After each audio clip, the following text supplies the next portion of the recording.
march to the sound of thunder. Taurian banners raised high asunder. Steel on steel, you hear the echoes roar.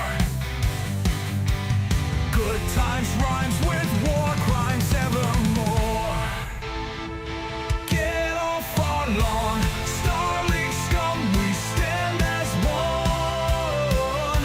You'd better run, paws of fury, hearts ablaze. War pugs thunder through the haze.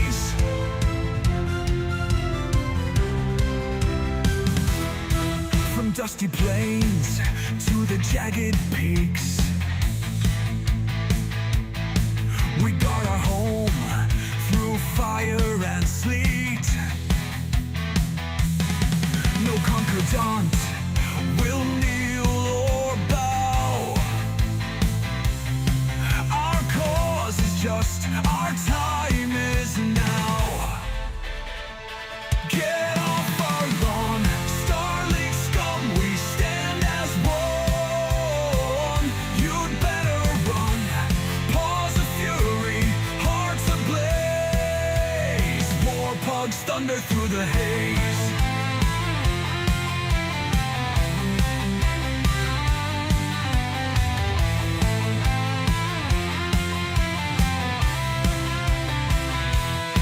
We're snarling thunder, relentless charge. Our anthem shakes the void at large. Bulldogs of justice, sharp and bold.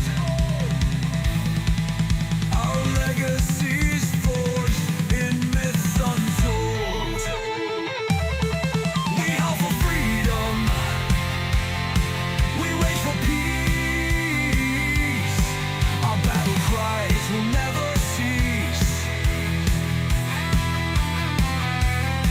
The war pugs rise, unstoppable tide. Together we conquer, side by side.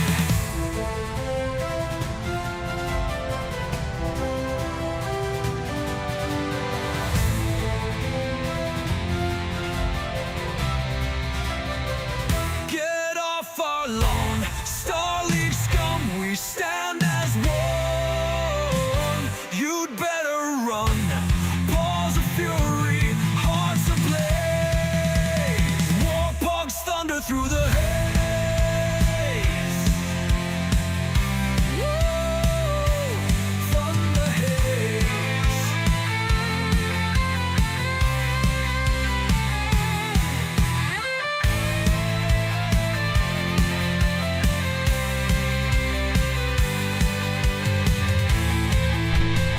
War Pugs. Hey guys, how's it going? Whoop. Okay, stop it. Thank you.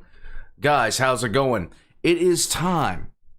It's time to jump back into the tales of the Taurian Concordat and their constant need to force the Star League off of their property.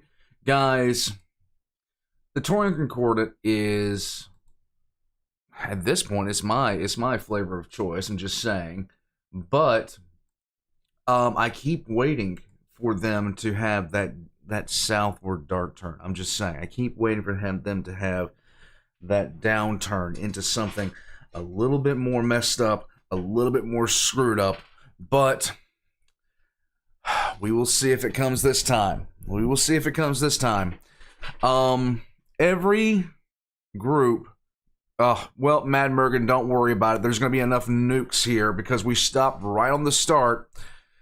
We stopped right on the start of the reunification war. And, well, most of us who have been here for a little bit know how that went. We're going to jump right into this, guys. X in chat if you're ready. It's time for more of our bull brethren. Let's get into it.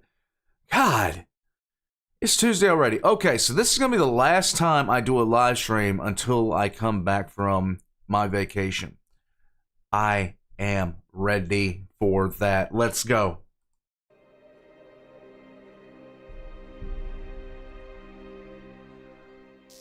Oh, yeah. As I see it, you have two choices. You can join the Star League, or you can join the Star League. Either way, you'll join. Whether you join as a full partner, sharing in the benefits of the League's wealth, or as beaten and bloody slaves forever in chains, is a decision totally your own. Duke Gregory Webson, Star League emissary to the Taurian Concordat. And the thing about it is, if they had actually won the good fight,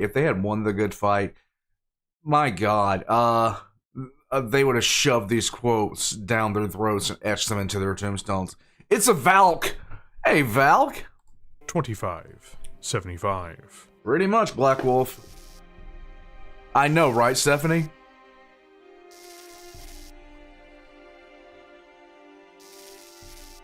From the moment the Pollux Proclamation was issued, Protector Mitchell Calderon had prepared his country for war. What was to come was nothing short of an apocalypse. The Taurian Concordat was far and away the strongest and most technologically advanced periphery realm, with its military-industrial complex, in terms of quality, almost matching its adversaries on a one-to-one basis in terms of war materials like battlemechs, tanks, small arms, dropships, jump ships, and often even warships. Yay. The other periphery states could only hope to resist, and to force their attackers to pay a high price for victory. But they had few prospects of doing much beyond this. But a glimmer of a chance to persist long enough to see something beyond a less humiliating capitulation existed for the Taurian state. The prosperity of its subjects, the freedom of the state and by extension its people, and the opportunity to grow into something far more significant than a periphery realm was all on the line. No one in the Concordat or its government took what was coming lightly. For centuries they believed the Inner Sphere would come for them, and now that grim reality was on the horizon. A fierce debate broke out between Mitchell Calderon and his military advisors and staff as to just what to do with the time they had left to prepare.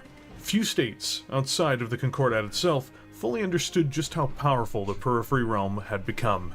They found out. Spent an enormous totality of resources over the prior 2 centuries, expanding not only its military capacity, but its military power, rivaling even some of the great houses in this respect. In fact, had House Davian alone invaded the Concordat at this point in history, they'd have faced a humiliating defeat. The Concordat fundamentally needed to buy time to realize its small opening for victory. Time to train, arm, and equip more forces. Time to further entrench themselves, making it even harder to be assaulted. And more importantly, time to hope that they could inflict such damage on the new SLDF and Great House forces that inevitably a torn victory through negotiation could be achieved. So, if you don't know, the Taurians at this point had built up a navy that wasn't exactly one-to-one with the houses of the Inner Spheres. Their mech forces were probably about 3/4 to 1/2 of the Inner Sphere Great Houses, but the numbers were inconsequential to the greater whole. Yes, it was a lot of corvettes. The Navy though was the big deal, and a lot of the militaries still had navies. It was only during the second secession war that you started to see those die off. But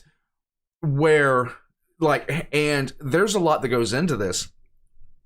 There was a lot of arrogance on the behalf of the Star League, thinking that they were dealing with essentially country bumpkins. And the problem with that thought was, the country bumpkins were very heavily armed. I mean, they were extremely heavily armed. The only thing, and like Big Red said, if like Davian had come in and tried to invade themselves, the Taurians would have stomped them out. And in fact, in several instances, they were outmaneuvered, outflanked, just out everything by the Taurians. When it came to ground forces in 2575, the Taurian Defense Forces was a vast military, set to defend the nation. There were multiple tiers of quality, though, amongst these forces. True. Regular and garrison troops made up the backbone of the army. These were traditionally equipped with armored fighting vehicles. They were deployed in defensive positions across vital worlds, as well as inhabited colonies as a whole, and depended on decades, if not centuries, of fixed fortifications to augment their fighting strength. They were equipped by the TDF proper, using the impressive war industries of the Concordat to keep them in the fight. Backing these up further were the Taurian volunteer formations, which consisted of an equal number of TDF veterans and militia volunteers, who are often armed with locally sourced materials, Hooray. resulting in varying degrees of combat effectiveness for these formations. During the war, large numbers of volunteer units were raised and reinforced, but the quality of training and equipment suffered due to the ongoing drain of resources and attrition. The most impressive forces of the TDF, however, were their 6 dedicated corps of mobile defense units. This was the primary striking power of the army, and it allowed them to either rapidly redeploy to reinforce critical areas, or to make dedicated offensive moves against their inner sphere opposition. This was where the overwhelming majority of their battlemech forces resided. A total of 33 battlemech regiments existed for the Concordat prior to the fighting, and almost all of them were inside of the mobile core units. Though unquestionably impressive for this era of warfare, the Taurian ground forces were not where the Concordat's real strength lay. It was their navy that was truly powerful. Yes. As it supported an enormous 127 full warships. And this said nothing of its vast fleet of jump ships. Also, and just another aside, the SLDF, like I said, had an arrogance problem. They also had an abundance of people who thought they knew what it was like to fight a war that didn't. So you had things like the Baron to deal with, and the Baron was a joke. The Baron was an absolute joke. I'm just saying. Dropships and fleets of aerospace fighter assets Mad as Cow. well, smartly built by these seasoned void dwellers. While not always the heaviest ships, their weaponry was used effectively, and their positioning was almost Alan, you have a always nice superb. night, bud. Only the Star League Defense Forces and Terran Hegemony had a larger number of ships.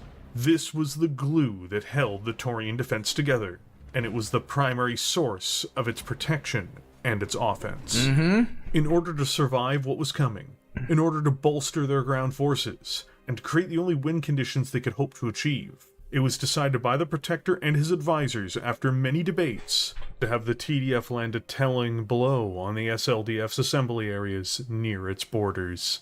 And this could only be delivered by the Navy.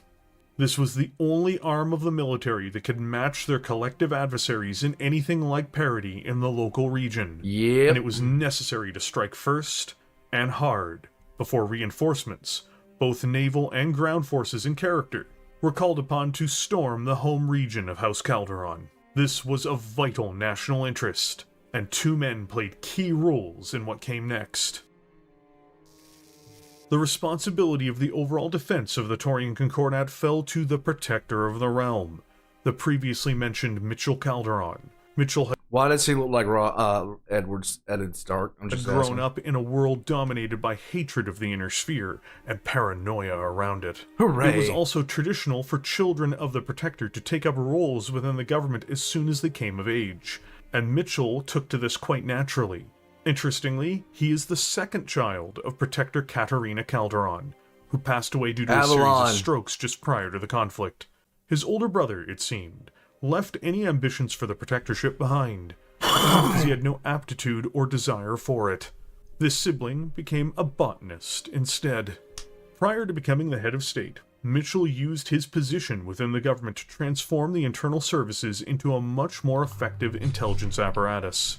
Everything fell into his hands, just as the Pollux Proclamation was declared. With his emergency powers in place, it was Mitchell who issued the edict that all Taurian citizens serve 4 years in the military. There we go. Something that has been retained From that moment forward, it was Mitchell who inevitably chose the course the nation would take, and chose for the early strike. A micromanager by nature and a man desperate to save his people, and the autonomy of the state, Mitchell's role in the war, for good or for ill, can't be overstated. One Marshal David Santos, Chief Astrogator, and the one in command of the Taurian 5th Fleet, as well as the one responsible for protecting the Taurians' Davian border from incursions, had been submitting plans in the event of a confrontation with the Federated Suns. Santos had acquitted himself very well over his 15-year career within the TDF's Navy, and had been a graduate of the New Vandenberg Naval Academy. He demonstrated a rare ability to be able to chart and navigate difficult jumps. One of the plans he had put forward ended up in the TDF's headquarters on Taurus, and became the bedrock for what would become Case Amber. David Santos's plan involved striking out at the gathering forces on the Taurian border, with the primary goal of inflicting such losses on the enemy, in the case of House Davian, that it would dissuade any further incursion into their territory, or perhaps even capability of making incursions into their territory. Well aware that the Davians were closely watching their fleet movements, the Taurians deliberately receded the majority of their warships from the border, creating an obvious flaw in their defense line to exploit. This was the bait for the trap.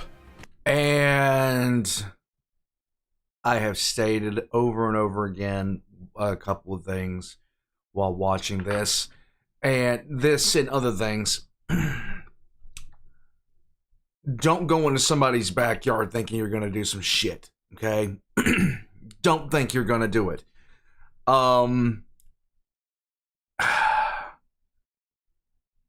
The arrogance of the Inner Sphere at this time, like, okay, my opinions on the Inner Sphere are very, very self-evident by, you know, what I've said before. But this was just intrinsically infused with dumbassery. And it's just a thing where you can depend, like, you never want to be predictable. But when you're predictably stupid, that's a horrible sign, okay? During this deception, the TIS, or Taurian Intelligence Services, created the illusion of a mustering point for an invasion force in the Caldwell system. Uh-oh. The Federated Suns determined that the mustering point in the Caldwell system was a ruse. Any Taurian invasion of the Federated Suns would have been doomed to catastrophic failure at the time, just due to the assembly of forces nearby. The problem for the armed forces of the Federated Suns was, they took all the wrong lessons from this. Military analysts within the AFFS believed that this entire ruse of the mustering point on Caldwell was being done to mask the weaknesses of the Taurian Concordat, trying to dissuade attack, rather than trying to encourage it. Oh! Upon learning of this, First Prince Alexander Davian ordered his forces to immediately exploit the weakness in the lines, which now began the conflict known as the Reunification War. A war which Alexander hoped would end in a single, crushing victory over the Concordat. No. AFFS Admiral Sarah Vincent was charged with taking Task 4 to victory, with this specific armada being composed of over half of House Davian's warships. The operation was of crucial importance. Half.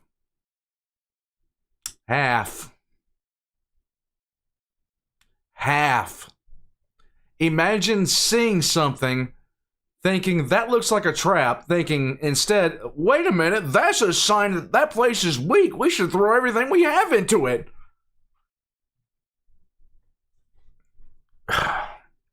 French. Anyhow, Lee, thank you, bud. Taurians also had their own mechs, the Toro and the Talos. Both designs no longer exist after reunification. Officially, the designs are outdated.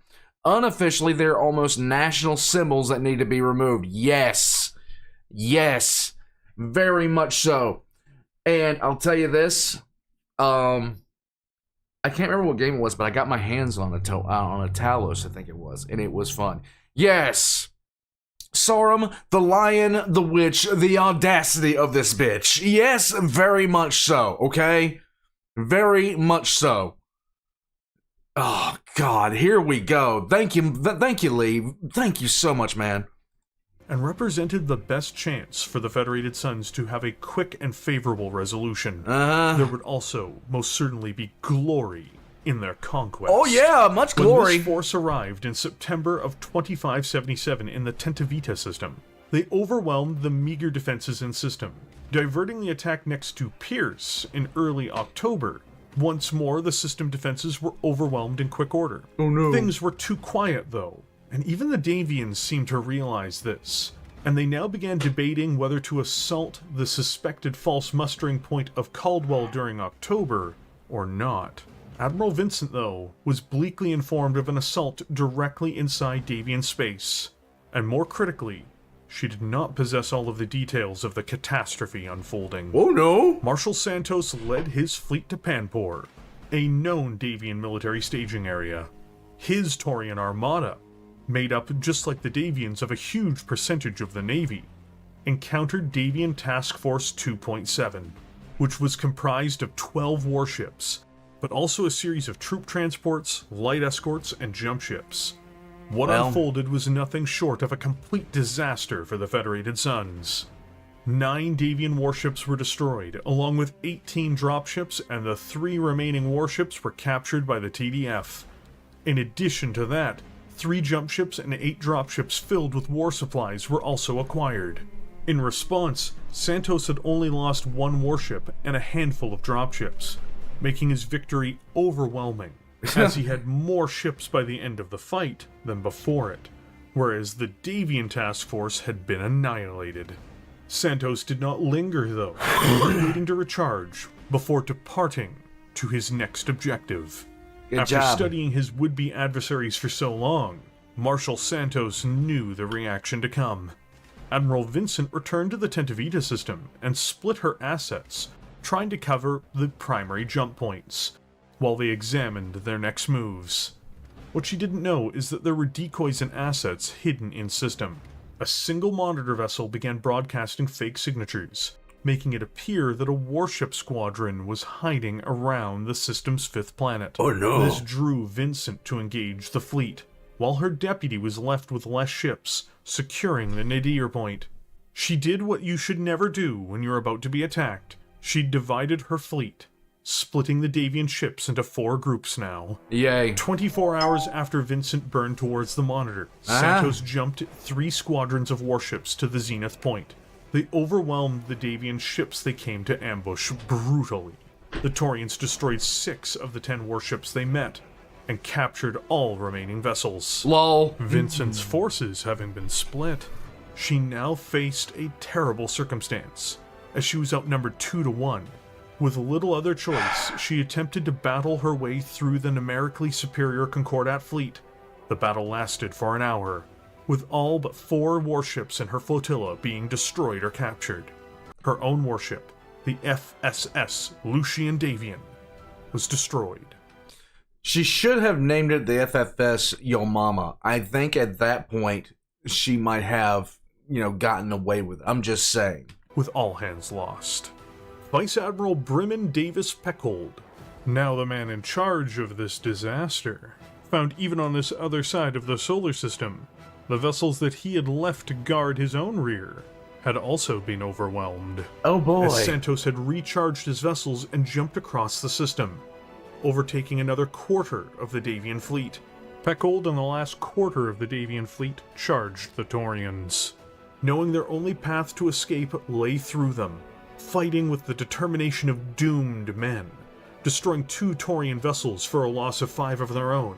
3 of the 4 surviving ships managed to get to the minimum point to make a jump, escaping with their lives. Alright, Black Wolf. This was, by all accounts, the worst defeat in House Davian's military history. LOL. Perhaps rivaled only by the Palmyra disaster of the Dark Age. Effing chat for the Federated Suns. They mean well. They have good intentions. Just effing chat for the Federated Suns at this point because, yeah, rest in piss.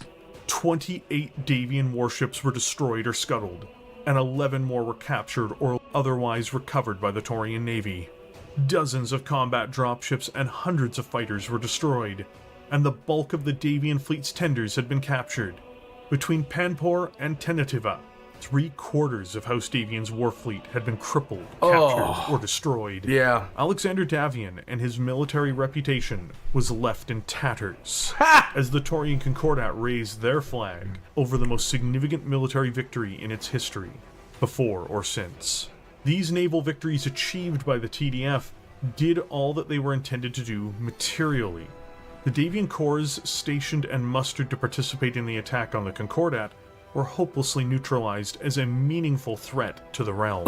This was the high watermark for the Concordat, because sadly, their victory, no matter how spectacular, and being one which saw them openly win battles against the Federated Suns, had emboldened Ian Cameron and his Star League. Yeah. While Alexander Davian looked the fool, and the AFFS looked completely incapable.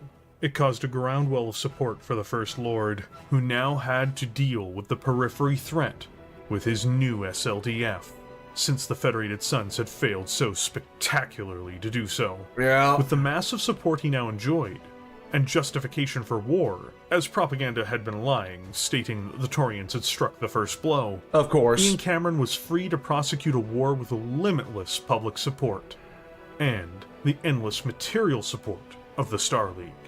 Nationalistic pride, striking a fevered pitch, swept through the Concordat in parallel to the League in the wake of their glorious victory. Recruitment exploded as they prepared themselves for what was to come. The excitement from this victory energized the citizenry throughout the war, always giving them hope that they could achieve great things, impossible things. And they did. For But a while. against their enemies, only so much could be done. In 2578, war was officially declared by the Star League Council. The war needed to be swift, to break the will of the other periphery participants.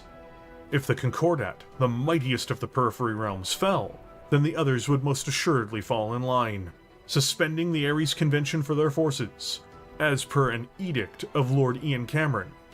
The tone of the war was clearly indicated from the start. Yeah, you know the thing about those treaties and stuff like that, the second that you stop participating in them, why'd you even sign them in the first place? The level, the absolute level of just unrelenting hypocrisy was just to die for here, okay? And many people did die for it.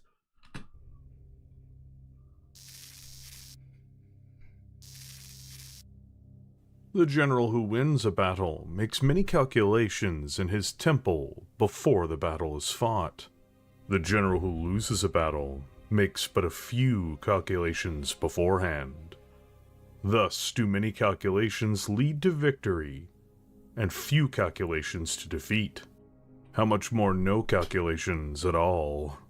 It is by this attention to the point that I can foresee who is likely to win or lose. Sun Tzu, The Art of War.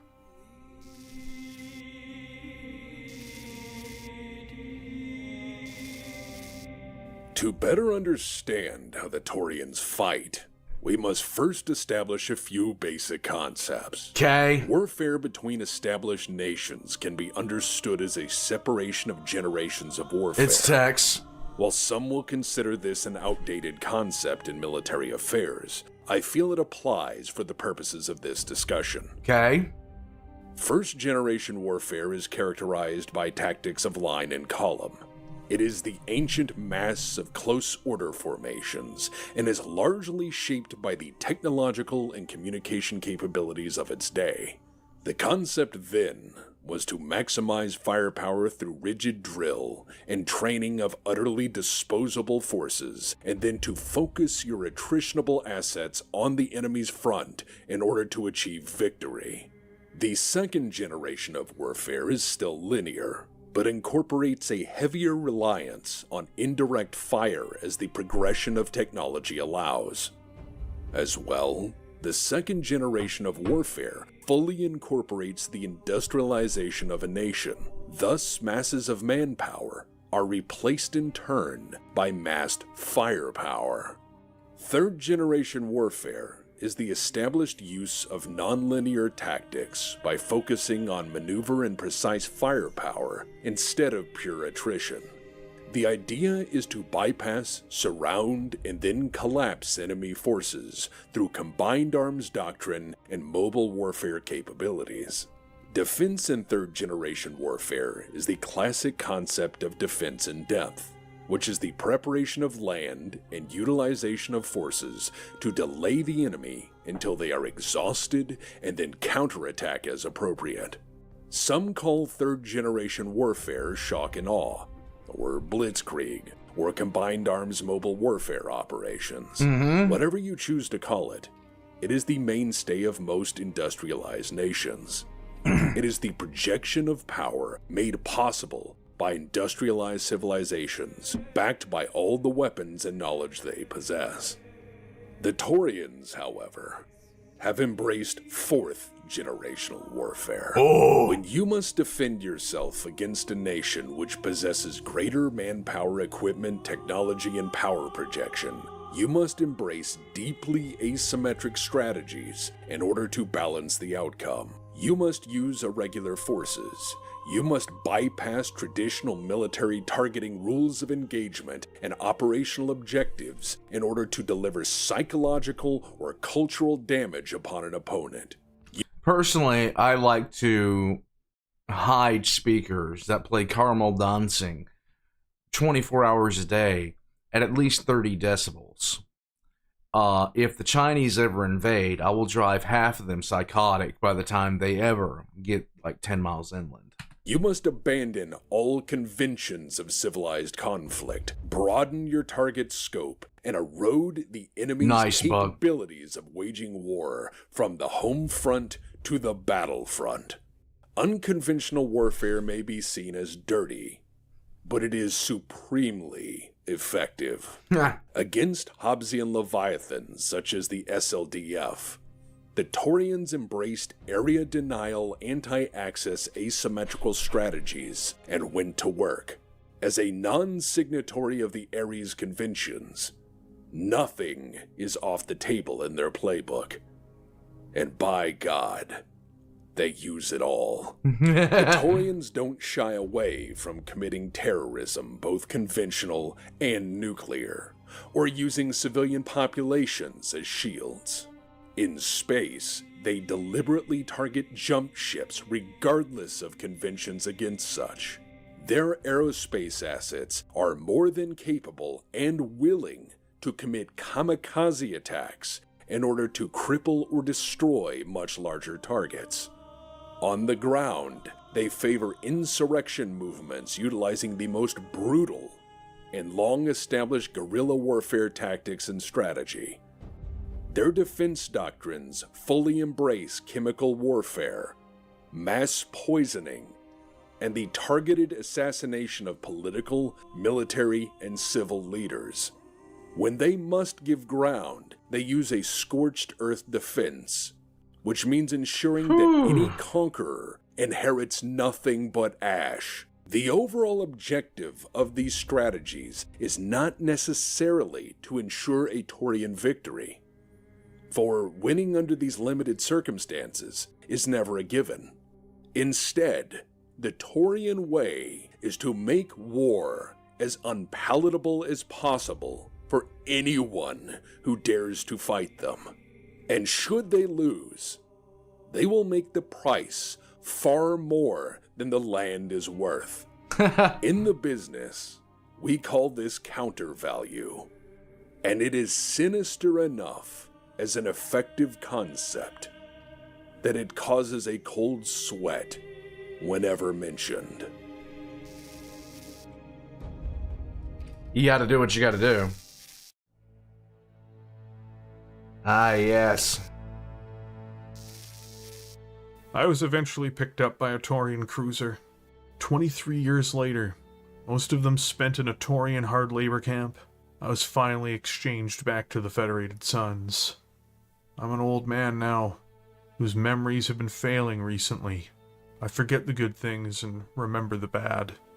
And when I remember floating in that survivor capsule, it's as though it had all happened yesterday.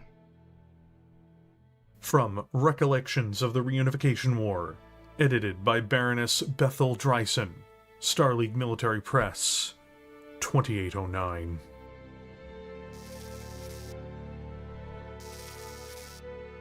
Four of the Star League's corps were unleashed upon the Concordat, led by one Charles Manstein Wexworth. They marched for the High-80s cluster with the intention of bulldozing the forces that had so badly humiliated the Star League's opening actions. The fighting was brutal, partially because the Star League was taking few prisoners, and also in part due to the fighting spirit of the defenders. Yeah. Wexworth wanted to strangle the Concordat by tightening a noose around the High-80s until he choked the regime on Taurus to death, and he was willing to do whatever it took. Even if he didn't immediately lower himself and his forces to using strategic weaponry to make that happen. After all, these were just periphery forces, so this was going to be a short war. Of course. Ridgebrook, We'll be home by Christmas. Cooterville, Malgarata, Kuzmad, Armington, Rentham, and a few others were the first worlds in their way, and each one devolved into an absolute bloody mess. The defenders fought with fanaticism, taking a heavy toll on the attackers as they ran into heavily fortified, pre-planned positions.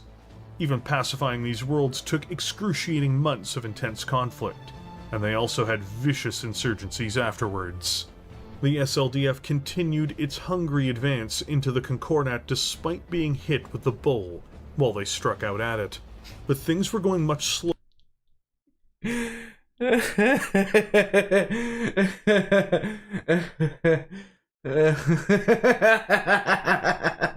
Oh, y'all are mentioning the funny, aren't you? Slower than originally planned even by this point. The AFFS and SLDF did a joint move to secure Tentativa and several surrounding worlds, with the AFFS clearly having to take part to try to fix some of its damaged reputation, and to avenge its defeat during Case Amber. Still, even with this taking place, they were not making anywhere near the time necessary to quickly win the war, as the battles across many of these outpost worlds of the Concordat raged, often with unexpectedly high losses, logistical problems, or continuous resistance. By 2579, the League had become disappointed in the progress being made so far. No decisive victories had yet been acquired. The worlds they'd taken were tokens at best. Victory did not even seem to be in sight. General Wexworth received word from Terra and the Council. Show significant progress in the war against the Concordat or be replaced. Oh, you better get in there and show them locals what you got or you're fired. Positioning and changing the entire orientation of the attack, the SLDF was repositioned to strike at a vital economic region of the Concordat, the Pleiades Cluster. An extraordinarily violent front opened in 2580 as Wexworth attempted to keep his job. The first vicious naval battle saw 13 Taurian warships destroyed for a loss of 15 Star League warships, and further saw 3 heavily populated industrious planets invaded by several corps of the SLDF. Before the end of the year, Merope, Maya, and Electra had all fallen, though at a cost of 60% of the soldiers the Star League had sent in. Without even seemingly taking a moment to care, they simply called for replacement troops and equipment. The Star League juggernaut could not be exhausted or stopped, only delayed. I'm gonna tell you guys something. I said this when we were checking out the Texas video on this. When you're looking at modern tactics and modern acceptable losses on any what's considered acceptable losses for any operation in which you control all the cards is 15%. 15. And that's it. The Star League was losing 35 to 40% every single time they touched down. The act of touching grass was traumatizing them. on an insane level. Hold on a second, let me fix that. Oh, well, it is now. The atrocities that took place during the campaign only accelerated too, as civilians were caught frequently in the crossfire. The major industrial world of Lothair fell to the 1st and 4th Corps of the Star League next, but once more it took an entire year to pacify. By the 4th year of the war, in 2581, a third of the Taurians' industry and economy was now under the thumb of the Camerons. A dozen worlds had fallen. Oh, I know, Still, Jenner. much to the disbelief of the Star League, the TDF and local people showed no sign that their resistance was ending. Robsart was one of the decisive battles the Star League had been looking for, and was a turning point in the war. This saw the TDF finally lose meaningfully, in ways that it could not easily recover from. Taurian Marshal Gisela Cardenas intended on meeting the Star League fleet near Robsart 7, and as both sides eyed one another, even preliminarily, it became obvious this was going to be a major battle. The Taurians used their numbers and maneuvering to force the SLDF and their more heavily armed ships to pay a heavy price. Both sides bled, but Star League reinforcements entered the system, and the engagement became a rout. The TDF, even after being reinforced, after days of battle in system, by April 4th, was forced to retreat, having lost 2/3 of their forces. SLDF Admiral Janissa Franklin, having won, but having paid a terrible price, Yeah. in a vengeful fury, orbitally bombarded Robsart, setting the world aflame before their ground forces even landed. Yay. This was her message to the Taurians for the heavy losses her fleet had sustained. This made the ground campaign ironically even more brutal, however, as the angry and desolated peoples of the world resisted in their entirety. Still, Robsart, despite being officially pacified by August 30th, 2581, resisted occupation for decades following this victory. And this was still, though, a massive strategic win for the League, as the TDF Navy never fully recovered. This defeat created a desperate situation for the Taurians, who themselves, after the orbital bombardments had taken place, opted to begin resisting with more than just a furious population, as nuclear weaponry and biological assets were brought to the table. They can be seen employed in examples such as Brusset, where the Taurians abandoned their cities and poisoned their Star League attackers, killing 3/4 of the 4th Corps that had been involved in the attack. On Werfer, nuclear and chemical attacks ran wild, killing just as many or more Taurians than they did SLDF soldiers, turning it into a brutal scorched earth campaign for both sides. More worlds fell in 2583 in horrifyingly bloody campaigns. The war had gone so poorly for the SLDF, and had now dragged on for 5 years, that Wexworth was finally relieved of command by General Althemia Kincaid in January of 2582. With her came a wave of replacements and new forces as well. The Star League's campaign had not stopped. The war would continue until their victory was achieved, but she would not rush, despite Terra's urging. This is the Taurians at this point are fighting with everything they have to resist the invaders. And you can only applaud this level of dogged level determination. Remember, this is supposed to be over quickly. It's now going into its half-decade mark. Wow. I could draw parallels. I really could. Other worlds fell in their advance before the Concordat tried its next efforts. The outlook for the realm was increasingly bleak. No matter how much they forced the spheroids to bleed, it didn't dissuade any further advances. And worse, Kincaid proved to be a much more capable leader than Wexworth, further accelerating the decline of the Taurians. Protector Mitchell Calderon knew that Kincaid had to be removed, and thus, Case Black was conceived. The remnants of the Taurian Navy, now repaired and refit within the Hyades cluster, aimed at helping achieve this goal. They were sent out of the Hyades, leaving only a skeleton fleet to guard their most prized worlds. Ambushing Starleague intelligence-gathering missions was their goal, especially given the secrecy of what was to come. These raids by the Taurians quickly evolved into a campaign destroying SLDF supplies and harassing their fleets. When the SLDF responded, a game of cat and mouse took place, but one where the SLDF could never bring the experienced Taurians to battle, all while lone ships were picked off. The massing of this Taurian fleet and the raids all seemed to be geared towards something, but the Starleague just didn't know what.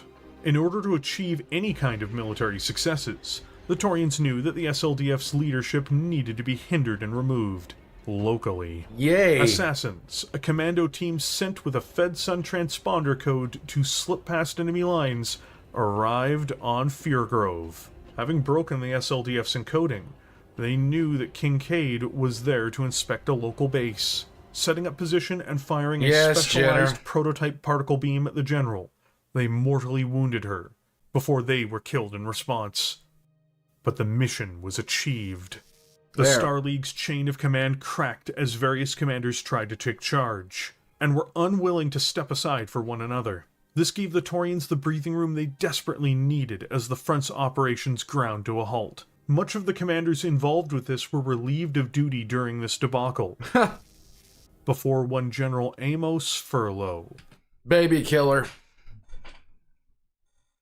The guy... Why would you give this guy power? Why would you give this guy power? Period. Like, the thought of this guy coming to power just stuns me. He struggled with the Outworlds Alliance. He struggled with the Outworlds Alliance that didn't have a navy and barely had any ground forces to begin with. To the point where he started using WMDs on it. Ugh. Was put in command. He had been pulled from the Outworld's front to assume control of the trash fire of what had been the Taurian sector. He sacked every commander he could across the chain of command, replacing them with his people, or people with a proven track record. His ruthlessness wasn't only towards his own soldiers, however. As he pressed on the campaign, Amos deliberately upped the savagery of the soldiers and the campaign. Of course. Orbital bombardments accelerated, as fleets were ordered to fire on planets that did not surrender within 30 days of being blockaded. The war became one of annihilation towards the Taurian peoples, as the SLDF lashed out over their unwillingness to surrender. A TDF counterattack on Diefenbaker ended with mixed results, with some of the best Taurian units failing a daring counterstrike against the League. But they had left deep wounds in their SLDF opponents, reducing the Third Corps to ruin. Both sides claimed victory, and it was a moral victory for the Taurians, and even inspired the broader periphery nations as well. It was a shot in the arm to continue their resistance. Though just as you'd imagine, the war still dragged on, and by 2586, it had become an even worse bloodbath. The orbital bombardments hadn't stopped resistance, even as the SLDF blasted everything of value across multiple worlds. They were often still forced to fight entrenched opponents and insurgents across whole planets. The morale of the SLDF began plummeting, even with Furlow's efforts to seize the energy needed for victory.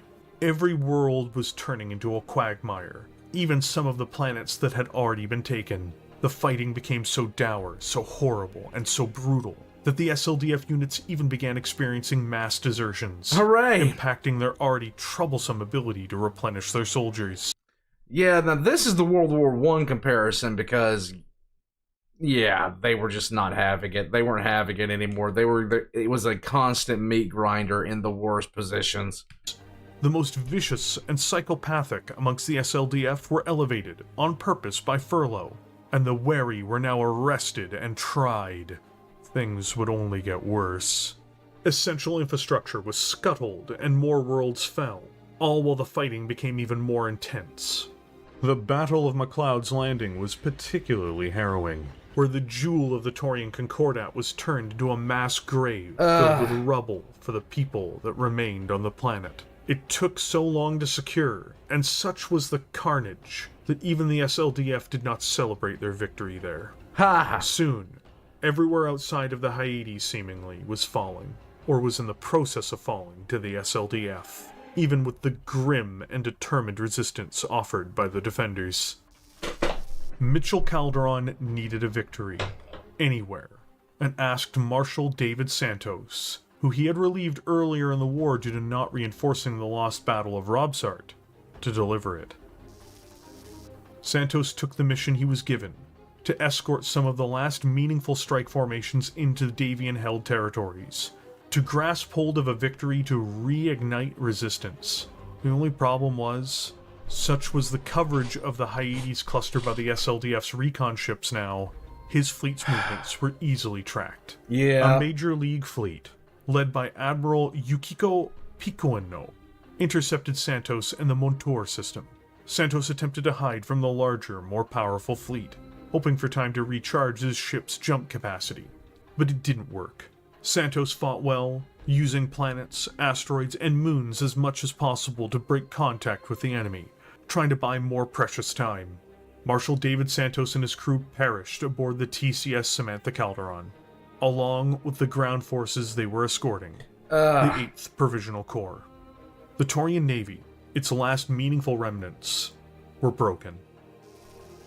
The defeat was so severe that it took the final toll on the Protector, who suffered a massive heart attack and died within a week of being informed of the calamity. Succeeded by his daughter Marantha, the misery of the responsibility for the dire state of the nation now fell to her. The Outworld's alliance had been defeated in the same period of time, and the Magistracy had been broken, freeing up even more forces to finish the Concordat. Ian Cameron, when touring the front, promoted the Butcher Furlough to the rank of Field Marshal of the Star League in 2587. The direction was clear. New Vandenberg, the second most important planet in the Taurian Concordat, fell next in a horrifying display of cruelty, with 50 to 100 million civilians being killed. Finally, after lashing out at the AFFS's Davian Guards, who he relied on due to his rivalry with another general, and sending a furious message to the First Lord of the Star League demanding their arrest, making a complete mockery of himself and his station, Amos Furlough, the Butcher of the Periphery, was sacked unceremoniously in January of 2590. Not that it did any good for the billions of victims he left behind. No, he is, like... The bad thing about it is he was celebrated. This is what we call setting a precedent. Either dead, dying, or suffering. It was General Lord Damien Onaga who arrived to finish the now dying Taurian state. Hyades would be penetrated next. A complex arrangement of stars, planets, debris fields, and an assortment of other factors made it a natural fortress against enemy attacks, as even jumping into the cluster was at best difficult. Instead of dealing with that directly, Onaga opted to focus his efforts on the Taurus system. The fights for the asteroid fields around the solar system was horrifying, as the Taurian defenders turned their home system into a multi-layered fortress. It took an entire year to pierce the outer layer of the defenses. Another 2 years of intense fighting followed in space. Nuclear weapons were unleashed on staging grounds. Soldiers suffered from severe muscle depletion. The nightmare of fighting in the void was unending, with the Taurians inflicting over 50% casualties on their foes. Ooh. But as always, it was just stalling the inevitable. The Taurian Concordat was finished, once the Star League Defense Forces broke through the final rings in space. Marantha Calderon called upon her Privy Council for what they should do, in order to spare Taurus, the last prize of the Concordat, and the Hyades cluster as a whole, from a bloody and terrible fate. One where their last industries would be destroyed, and their people would be massacred, on September 22nd, 2596. She surrendered. Marantha died the next morning. Almost 19 years of constant war was at an end. Now began the Periphery's long humiliation, and its long subjugation. In the final analysis, I was ashamed to have served the Star League that way. I were told that this was for peace. Yet we waged war on people whose own intentions towards us had been entirely peaceful. In the pursuit of peace, we fired on unarmed civilians. In the pursuit of peace, we ran over people practicing passive resistance. I was loyal to the Star League only because I believe in its ideals. And when they were betrayed by our leaders, I myself felt personally betrayed. An interview with Commodore Nelson Sprintow, former liaison officer for Davian Star League Troop Coordination, New Avalon Morning Herald, October 15th, 2594. Yeah. This is what happens when basically you send soldiers who, in order to win a war, they have to become monsters. And when you go, like, this whole thing was just absolutely demonic. Yep, Terrans with the Messiah complex, no doubt. This whole thing became absolutely demonic. Pursuit of peace was just a lie. No, it was pursuit of control. And that, anytime a war is declared, the best thing to ask yourself is who benefits? Who actually benefits? Because very, very few times in history has a war been declared for truly noble reasons. It is excessively rare that a war is declared for truly noble reasons. There is usually someone who benefits in that whole string of events. And in this case, it was the Camerons. And they definitely did benefit.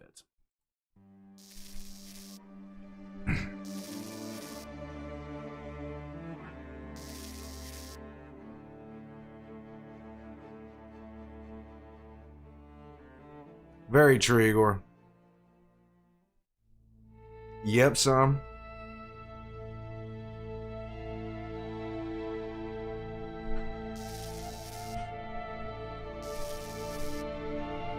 For what use is conquered territory, unless it functions well enough for its inhabitants to pay taxes and tributes to their new overlords? No one wants to rule a wasteland. There's no money in it. So of course the Star League and its inner sphere corporate honchos are pouring their wealth into revitalizing our worlds. But not for us. They're feathering their own nests. That action they take to enrich themselves also helps us out a bit. That comes with the territory. From Bullhorn, a popular EMB on Taurus, 12th of December, Anvil 2599.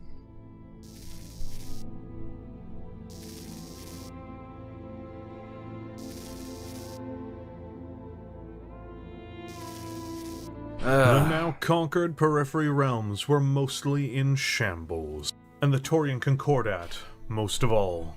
It's almost difficult to put into scope, but centuries of work had been reversed, on top of the abhorrent atrocities enacted against the people of the Concordat. Occupying this territory, as far as the SLDF was concerned, was going to be a perpetual mess. They'd done such damage to the people they'd intended to conquer that they could never be accepted as direct governors of the territories. Yeah. Even installing the Star League's own people would prove beyond difficult, and thus another option was pursued. With Marantha's death and with the defeat of the Taurian state, there was a succession crisis of sorts on Taurus as well. It was decided by the occupiers that the best option was to find someone willing to play ball from House Calderon. Ideally, this would help ease tensions with the people they now attempted to occupy. It's hard to ease tensions when you blasted them with nukes. None of Marantha's children were willing to be puppets of the Star League, nor had any other members of House Calderon, at least at first. But as time went on, eventually Marantha's nephew Henry, grandson of Mitchell Calderon, agreed to the distasteful job. He was immediately viewed as a collaborator with the oppressors by almost the entirety of the population of the defeated people. Protector Henry proved with time, however, to be a ruler his people needed, knowing when to compromise and when to stand for his nation's interests. The two key events that turned the public's disdain into appreciation were first, his handling of the SLDF, where he convinced the First Lord Ian Cameron to withdraw SLDF garrison troops for fear of them causing more stability problems than their presence thwarted in 2605, and later during a Star League High Council dispute in 2613. Notably, it was a dispute that did not directly involve the Taurian Concordat. The Lyrans and Terrans were at odds over tariffs that had been imposed on one another, and Henry Calderon attempted to intervene, offering an equitable solution. The First Lord, annoyed at his periphery puppet stepping out of place, tried to reprimand him. However, Henry fired back, unwilling to simply be cowed by the Lord of the Star League. "You fought to force my people to be represented here. You will not keep my voice from representing them." When his people discovered just how Henry acted and recognized his capability as an administrator, they accepted him. The First Lord, realizing his puppet had cut his strings, even thought to remove him, but recognized that it was too late to install someone else. Henry Yeah, because I got a feeling if you sit there and try to do that, the Taurians are going to make you regret that action. had cemented himself as the Lord of the Taurian Concordat, and had placed his nation's interests first when representing them in the League. It was under Henry that there was a major reform to the leadership of the Concordat as well, allowing the Protector to select their chosen I'd be happy heir. to. This was because the Concordat's ruling family had splintered into many branches directly descended from Mitchell Calderon, and with the line being oddly disrupted due to Marantha's death, and her direct heirs not taking the throne when it was offered by the League, it meant there were multiple competing potential claimants for the family's throne. Henry asked the people of the Concordat to vote on if succession laws could be clarified, once again allowing for the Protector to openly select their successor. The people voted, trusting the man who had helped them rebuild their lives. He was given his chance to make the reforms. When it came to choosing his successor, his nephew's daughter Consuelo was selected, despite her only being 4 years old at the time. And he chose his cousin Carlos, Marantha's grandson, to act as regent. Time passes for anyone, and Henry did indeed die, which led to Consuelo the Fair, Calderon, to rise to claim the title of Protector in full in 2650, at the age of 25. Henry had been right to place Carlos in charge as regent, as for several years prior to Consuelo taking the throne, he had honorably acted as her guardian, and was left to act as her honorary council lord at the Star League Council, having been left with the complete authority to act on behalf of the Concordat in her absence. The new Protector proved herself to be more than able as an administrator, which was how she earned her title, the Fair, as it certainly didn't describe her black hair. The post-reunification war rebuilding process had created a positive environment for Consuelo to reside in as well. By 2660, however, her former regent Carlos had died, and as a consequence she took up the reins of her office at the Star League's council. This period of time had to absolutely suck. Hey, Paisley, how you doing? This period of time was just ugly. Like, on the verge of essentially becoming a great house in their own right, they were cut down savagely. And then you got to deal with unmitigated arrogance flooded your way. She excelled, and even became the second lord or vice president from 2663 through to 2667. Also, while First Lord Ian Cameron was ill, she presided over a session of the council, and is the only periphery representative to ever do so. Until, of course, Stefan Amaris, a century later. But for some reason, history doesn't like to remember him very well. No. Second Lord Consuelo Calderon of the Taurian Concordat was truly one of the best and brightest protectors to govern her nation, and her worth was seen far past her just sitting in Taurus, acting as the Star League's rubber stamp. Her time as ruler, however, was tragically cut short, as at the age of only 46, The young Calderon died as a result of heart disease, which had either been poorly treated or undetected up until that point. Ironically, her passing in 2671 indirectly led to one of the greatest reforms in Taurian history, and one which remains a point of pride for them even until this day. Reginald Calderon rose to the status of Protector, another member of the house directly descending from Marantha Calderon. While much of his reign was hardly noteworthy beyond his great contribution, it's also worth noting that the Taurian people appreciated his rule greatly. And that First Lord Ian Cameron viewed him with a deep dislike. Clearly meaning Reginald was a man of character, at the very least, on some level. At the very least. But what was his great work, you may ask? What was his great gift to the Taurian people for which he was remembered so fondly? It was simply the Education Reform Act of 2678. Very nice. This law saw the Taurian Concordat, which already had a very high level of literacy and an exceptional number of highly educated people, become the most literate populace in human space. The act came as a follow-up to Michael Cameron's sweeping education reform program. The program claimed to offer free university for those who met the criteria for it. However, often those who returned from the program claimed it was little more than political indoctrination, looking to create people who were loyal to the Camerons and to the League, rather than attempting to educate them and uplift them. These reforms by the new Protector more or less bypassed locally any need of the Star League's education process, and further doubled down on the already successful science-industrial complex of the Concordat, one which had been somewhat spared by the survival of Taurus in the Reunification War. His last 9 years in office weren't particularly noteworthy, though he did write a self-aggrandizing autobiography filled with, at best, half-truths about his rule over the Concordat, including openly contradicting accounts of events that were thoroughly documented by multiple other parties. It is believed that I don't know anybody else that does that. Reginald wrote the account for what he wished to be true, rather than for what was actually the case. He left office officially in 2687. Tragically, his successor and his daughter, Gentara Calderon, a woman of near endless potential and immense talent, so much so that her short rule even was considered exceptional, became Protector. But she was poisoned in 2689. Though she survived the attempt on her life, the slow-acting agent of poison reached her brain, degrading her mental capacity at a snail's pace.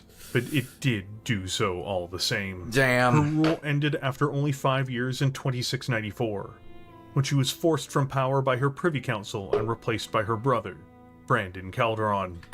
Don't even bring up Steven Seagal. Steven Seagal is a fucking idiot. Like, seriously, he is a absolute monstrously moronic individual. And, yeah. Like, one of my favorite things I ever read about was the time that he claimed that that no one could choke him out because he was so skilled. And then he promptly got choked out and pissed and shit himself. That story will forever live in my mind as don't talk shit, won't be shit. I'm just saying, okay? I'm just saying. He denies it to this day, but I could care less what Steven Seagal has to say, okay? He's got a brown belt in bullshit. No, he's got a black belt in bullshit. And he is one of the best practitioners of the bullshitto code that has been passed down for generations. He is an unmitigated and Gear Stark. I was there. I was watching alongside a couple of people. The wife has just walked in.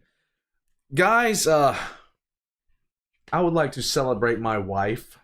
I would like to say she is here with ice cream. And it is, yeah. Hold on. I'm trying to get this lid on. What the hell's wrong? Yeah, the thing upside down. This is because I'm stupid, and the sheer thought of Steven Seagal pissed me off. Anyhow, one Show second. them my ice cream. I'll Yeah. just fill you water. Yeah, okay. She got this. Now, here's the thing. I don't know if she expected to hand this to me and expect that I wouldn't take some for myself. But I'm just saying.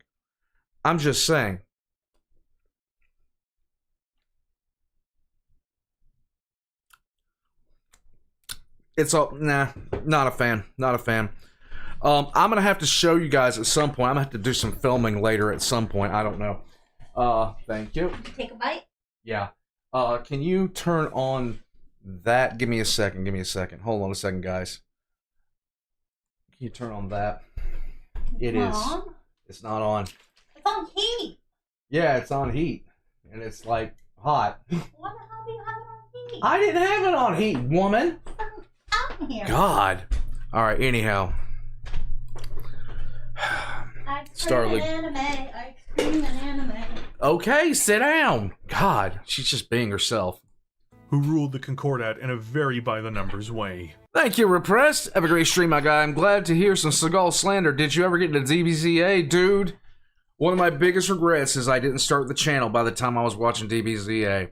One of the best parodies on YouTube that plays great tribute to the OG series. I try my best, my guy. That's one of my, biggest regrets is that I waited so long to start this off. I'm just saying, Repressed. I'm just saying. My God, seeing the Victory Day Parade was the gift that kept on giving. If you guys ever watched the Russian Victory Day Parade, it was the gift that kept on giving. Okay, you had Putin, you had North Korea, you had Ping, you had a whole bunch of other tin pot dictators, and then fucking Seagal. I love it. Protector Brandon Calderon ruled for 31 years before his retirement. I With his know, final right, years Borg? seeing him act almost only as a front for his son Hampton, until Hampton's untimely death by a deranged 12-year-old cousin who had somehow been provided a laser pistol. Okay. With his death, Nicoletta Calderon ascended to the throne. Few knew then that she would be one of the most consequential figures of the 28th century. Nice, Buck.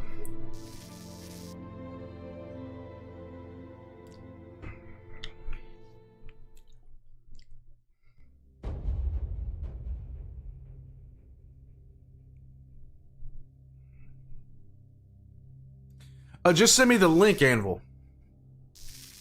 Ah, Socrates! He who is the real tyrant, whatever men may think, is the real slave, and is obliged to practice the greatest adulation and servility, and to be the flatterer of the vilest of mankind. He has desires which he is utterly unable to satisfy, and he has more wants than anyone, and is truly poor, if you know how to inspect the whole soul of him. All of his life long he is beset with fear and is full of convulsions and distractions, even as the state which he resembles, and surely the resemblance holds. Socrates, Plato's Republic, Book 9.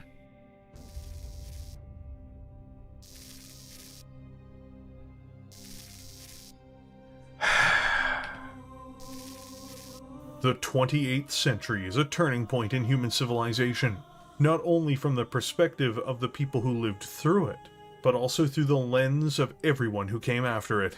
Yep. The Star League had persisted through many crises since its founding, but they were almost always outside of the core of the Terran hegemony in some way.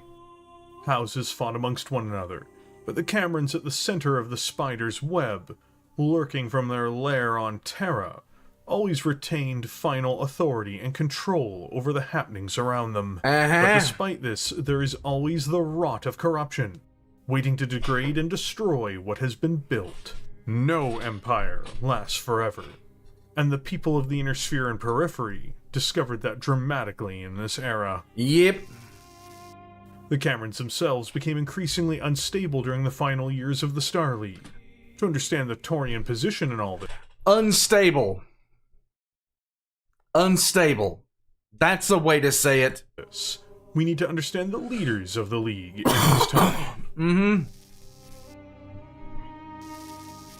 My greatest nightmare is that of Terra dying in explosion and flames.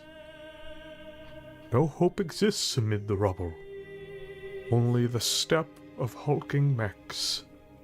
The smell of smoke and death.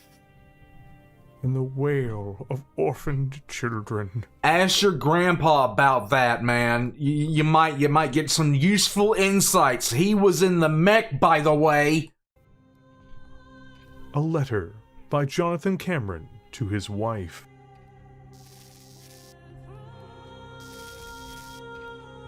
First Lord Jonathan Cameron had become a paranoid madman in private, and spent obscene amounts of money on defense, believing that an apocalyptic threat was aimed towards Terra and the Cameron dynasty. After turbulent events and conflicts between the Draconis Combine and Federated Sons, as well as the First Lord realizing he was losing his mind, things became incredibly strained. Until the arrival of Simon Cameron as First Lord, who attempted... Yay. Ha! Rip off, what's up, bud? Technically not a Socrates quote, is Plato using a character based on Socrates in his books, because that was his writing style. Hey, okay. I get you. Attempted to pull Thanks for back the clarification against the there, decline Rip and off. decay of the Empire, and the Star League in some respects was in a golden age, but it had created deep divisions between multiple House Lords, who now no longer trusted it.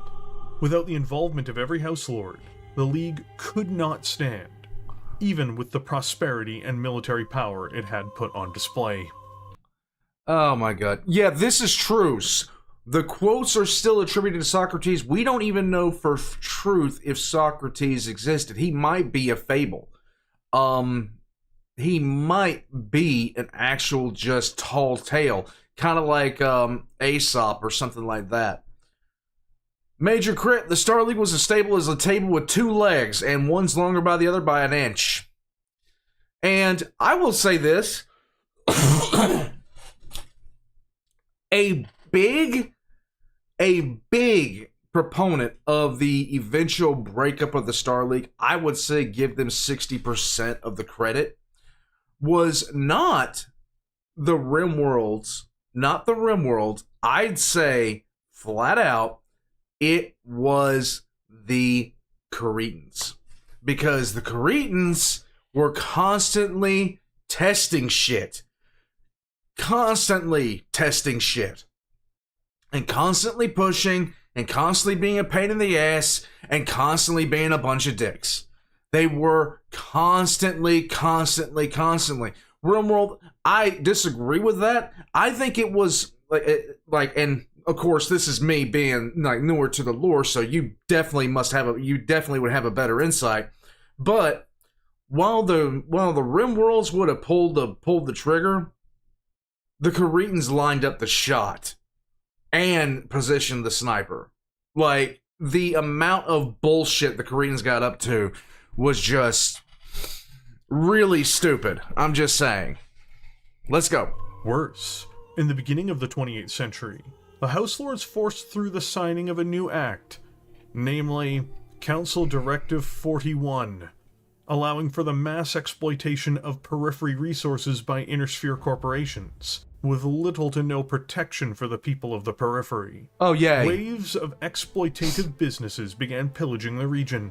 Sadly, this new law came from every house except House Cameron, which had been coerced into supporting the law, but the people of the periphery were furious with the ones they held responsible, namely... Anvil, just, 1 second, guys, 1 second. Kablam. Let me see something.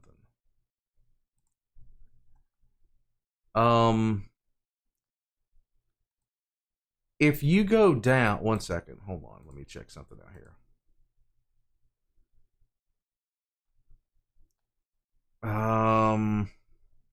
Just join the Discord for me, Anvil, and I'll make myself online so you can see me and just send it to me via Discord, okay?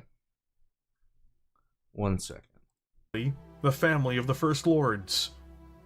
It was a weight which Jonathan Cameron and Simon Cameron would wear around their necks going forward. Simon himself, upon becoming First Lord, recognized that the periphery's support for the Star League had deteriorated beyond redemption or recovery.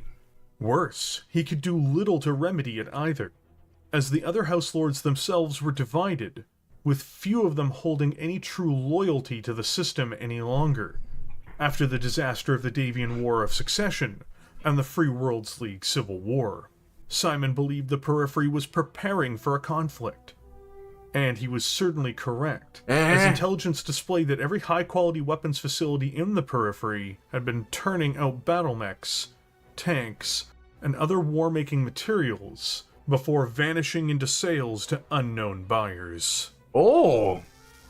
Simon Cameron, however, died, unfortunately, in either a planned assassination or through a severe industrial accident. He was succeeded by his secluded and young planned assassination is probably the most likely turn of events here. son, Richard.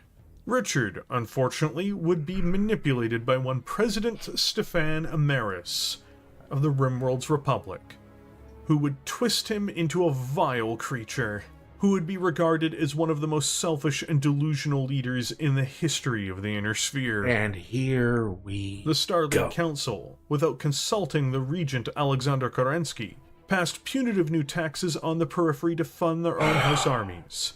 It was once again a total disaster. This was the world that Protector Nicoletta Calderon stepped into and had to navigate her way through. Nicoletta was considered a giant amongst her peers, fighting back against the edicts and structures leveraged against the periphery from the moment she assumed office. Even at a young age, with good counsel, she tried to defend her realm from the mass exploitation now beginning from the Star League. Forging stronger bonds with the Magistracy of Canopus, she created an alliance that she'd hoped to wield against their oppressors politically and economically. She also tried to take advantage of any mistakes the Davians or Capellans made in foreign policies, trying to assert Taurian authority, or trying to claw back what power she could. She was one of the few seeing the increasingly divisive behavior in the Inner Sphere for what it truly was. Much of her ruling agenda was to prepare the Concordat for the world after the Star League. Not everyone observed the writing on the wall in the same way, but history proved her correct.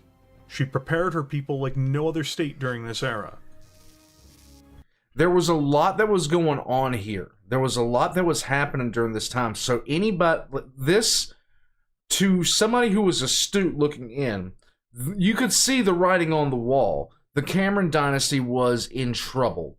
The Star League itself was in trouble. And the houses hated each other. Hated each other so much. So much.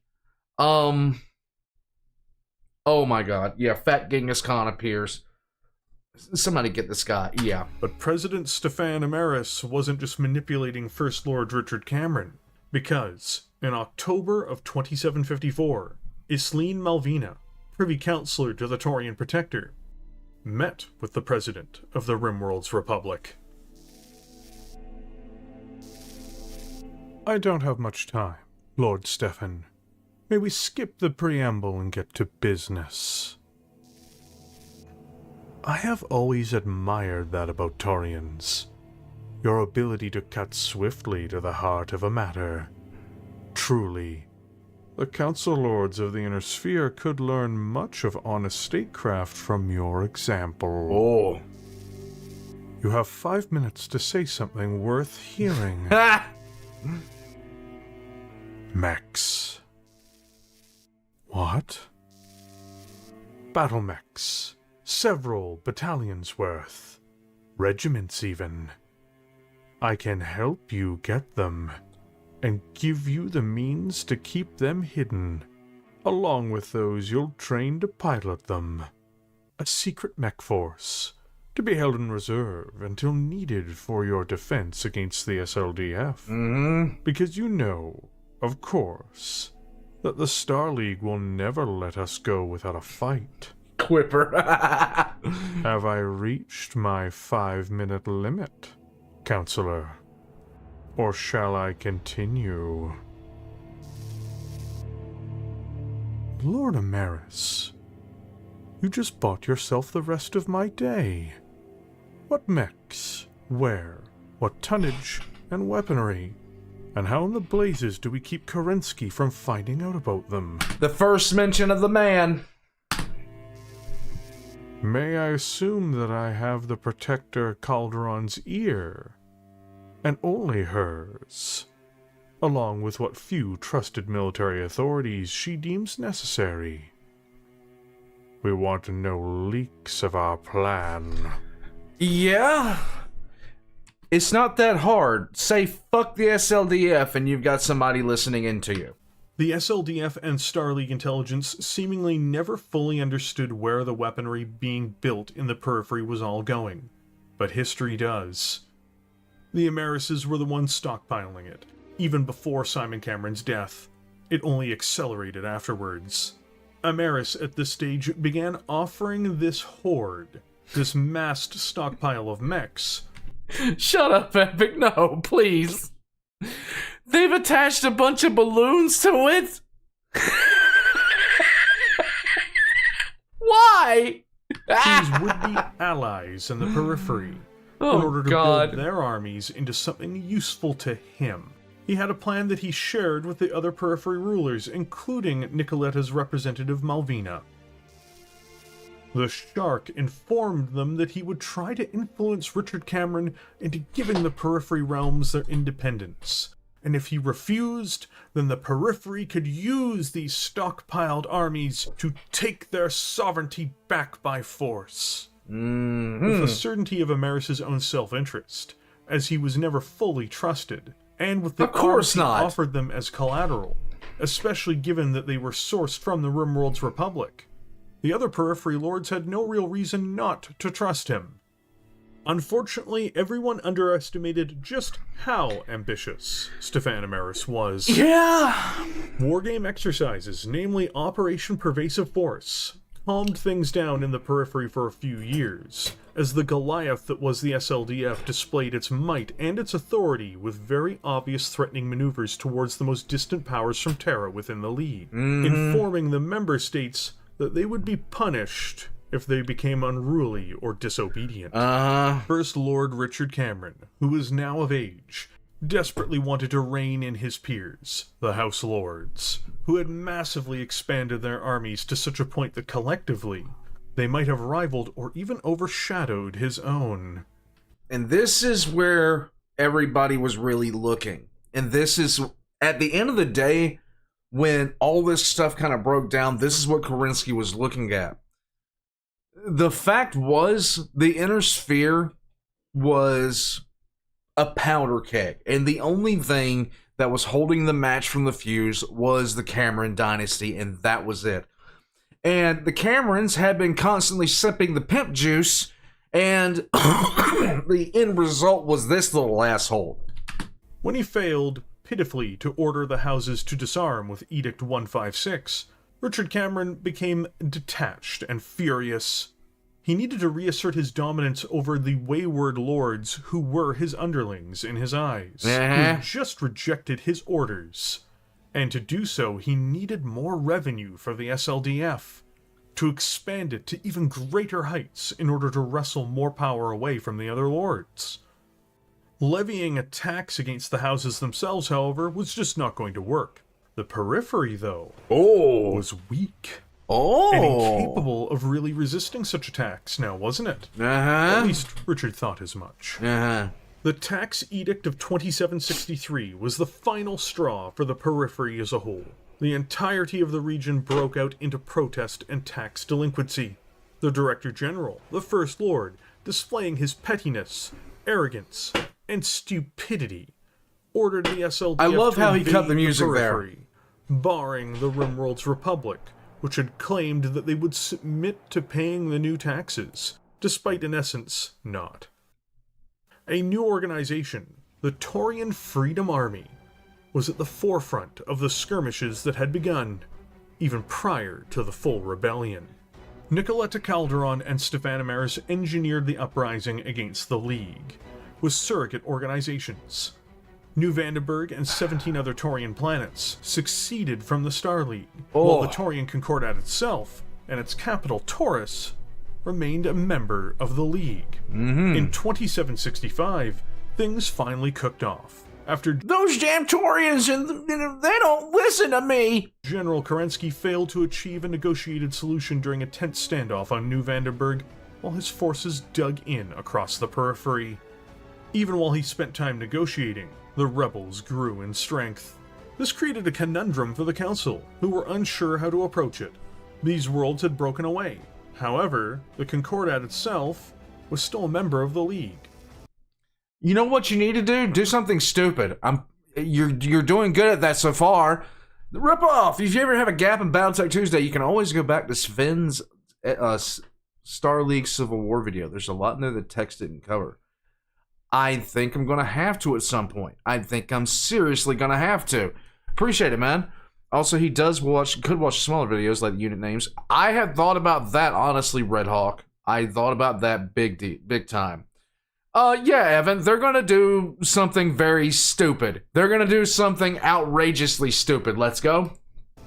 Nicoletta, when addressing the League over the issue, simply informed them that it was an internal Taurian issue, and that their involvement was not required. Yeah. Predictably, the Protector then proceeded to do absolutely nothing about the supposed renegade region, and instead began moving her secret forces into position to fight back against the inevitable SLDF intervention, which she now did everything she could to stall. Nice. Every hour, day, or week she could buy would make the difference. Confronted by Richard Cameron in person in their final meeting, he demanded she resolve the issue if it was indeed a Taurian internal problem. The Protector's response was simply to say that the TDF would not be used against Taurian citizens, seeing the clear undertones of the commentary. When the rebellion began, even withdrawing the tax could no longer stop it. The periphery states were done with being run over by the great houses of the inner sphere. They'd be free of the tyranny that had been imposed on them for almost 2 centuries. When fighting broke out in the Freedom War, as it was being dubbed, much to the shock of almost everyone, the first people to attack the SLDF garrisons were mostly civilians, driven into an anti-Star League frenzy. The better trained militias and armed groups initially held back, allowing these poorly trained non-soldiers to be slaughtered by the Star League in massive numbers. Fodder. A month after this initial bloodletting, major forces of battlemechs swept into the SLDF garrisons. 50 divisions of battlemechs from the Concordat, Outworlds Alliance, and Magistracy of Canopus crashed into the initial units that had joined the periphery during the initial uprising, like a tsunami. Nice. The last decade of buildup and secret training was about to pay off for those who had plotted for this day to come. Even in places where the SLDF was strong, these new periphery forces had been trained in the same asymmetrical tactics of their ancestors, never letting the superior firepower of the Star League come to bear. Communication and transportation centers. Hey, Inner Sphere person, you remember how your grandpa had flashbacks all the time of the war here? Guess what? It's time for a family reunion! Became the main focus of their assaults, too. Jesus. Further breaking down unit and army cohesion amongst SLDF forces. Even in space, fireships were used once more, which resulted in the destruction of the SLS Nebraska and SLS Cairo, a Star League battleship and battlecruiser, respectively.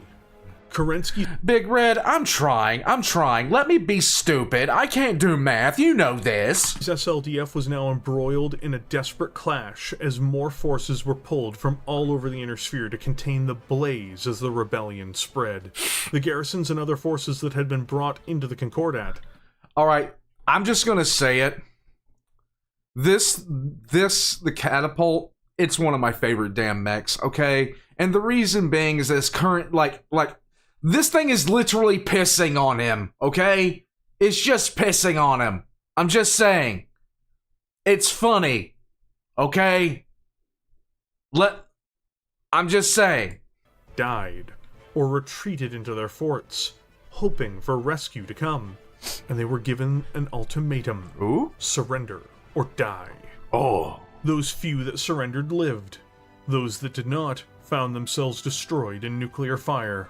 Of Kerensky's regional forces, 50 divisions were cut off during the uprising across the region. 18 regiments and 13 full divisions were completely annihilated as the war began. By the end of 2765, of the original 98 divisions Kerensky had deployed across the periphery, half were entirely lost, or so badly mauled that they were forced to disband. Yay! Knowing the lords of the League would never permit the periphery to leave, and knowing he needed more forces to subdue the now rebelling states, Kerensky retreated the remnants of his army back into the Inner Sphere as the rest of the SLDF mustered for an offensive to end the catastrophe that had unfolded.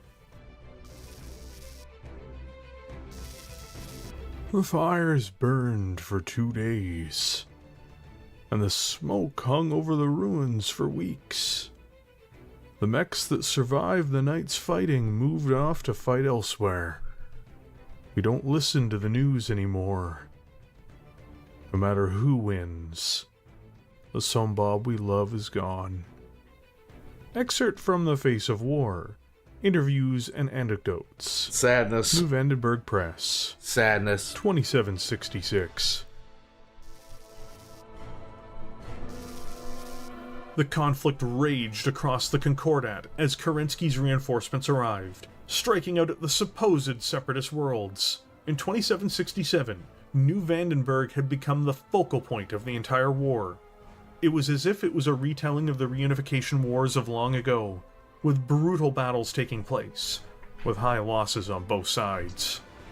With New Vandenberg subdued, it was assumed, likely in vain, that the Concordat would submit afterwards, despite all evidence to the contrary. And if that happened, the other periphery realms would fall into line. It was a hope to end the madness. Only now, in January, many of the Concordat's best forces and divisions had begun husbanding their troops, reserving them for something. The Concordat knew, of course, that their ally from the Rimworld's Republic was planning something, and had kept themselves more reserved as they awaited the hammer blow to land. The Ameris coup was launched. The annihilation of the Cameron family unfolded rapidly afterwards, all save some of the smaller branches that managed to survive by not being in the now former Terran hegemony, which had been renamed to the Ameris Empire. Because you gotta put your name on the damn thing. The only branch of the Cameron family to hold meaningful political power in the aftermath would be House Cameron Jones, which ruled the Regulan Fiefs, a duchy of the Free Worlds League. Alexander Kerensky was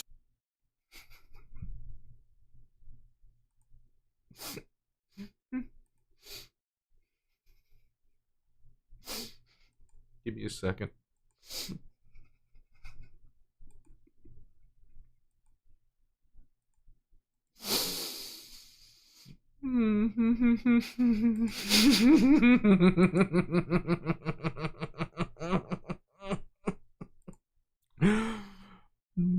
Hold on.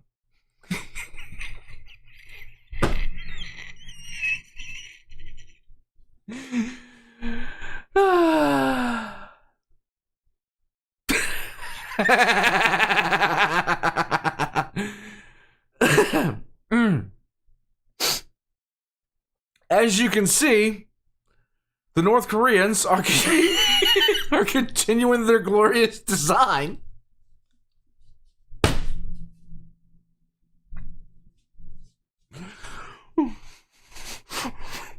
Why the fuck are they using these clear plastic boats?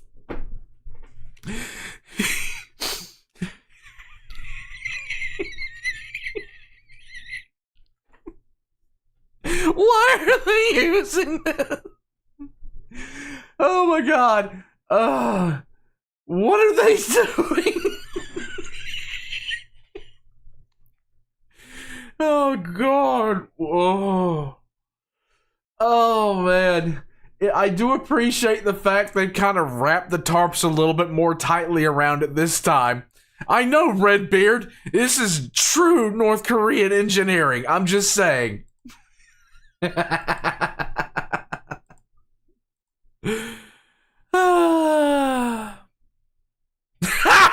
Hannibal was forced to declare a ceasefire with every periphery nation, save the Rimworld's Republic. Nicoletta Calderon hadn't expected Ameris to declare himself Emperor and First Lord, or to seize the hegemony for himself, especially given he'd fed the other periphery realms to the SLDF while he waited for his moment to strike. Right. But this betrayal hardly mattered.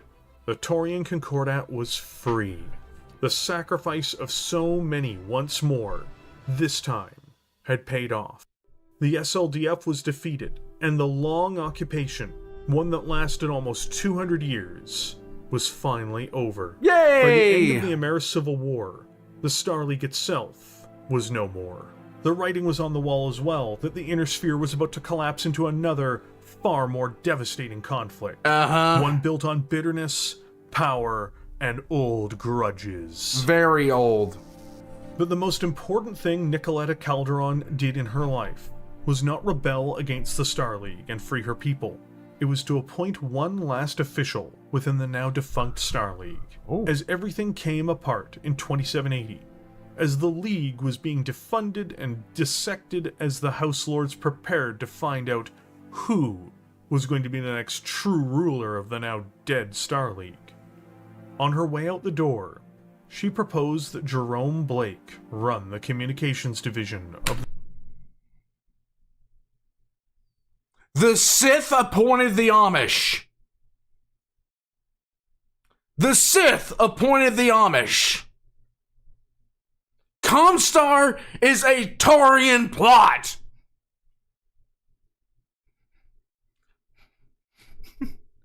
I like it, Maven Burner. I like being... That's awesome. Comstar was a Taurian plot. Yes, I am the SLDF.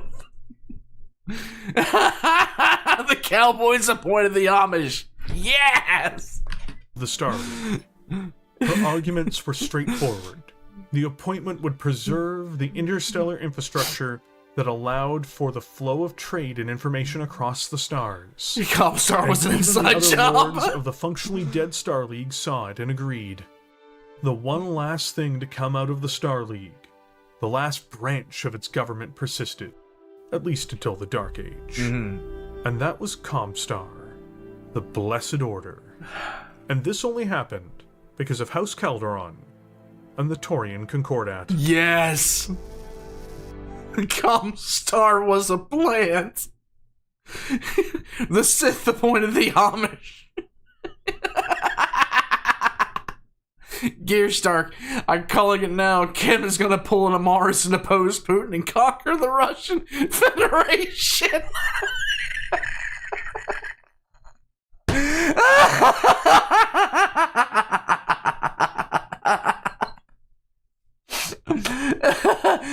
Well, you just think about Kim Jong-il with a bib on.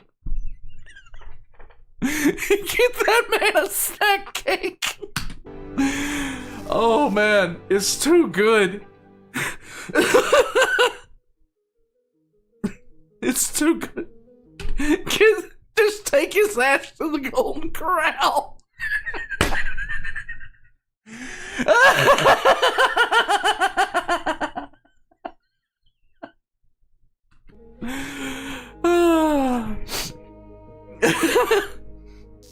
I'm done. Oh god.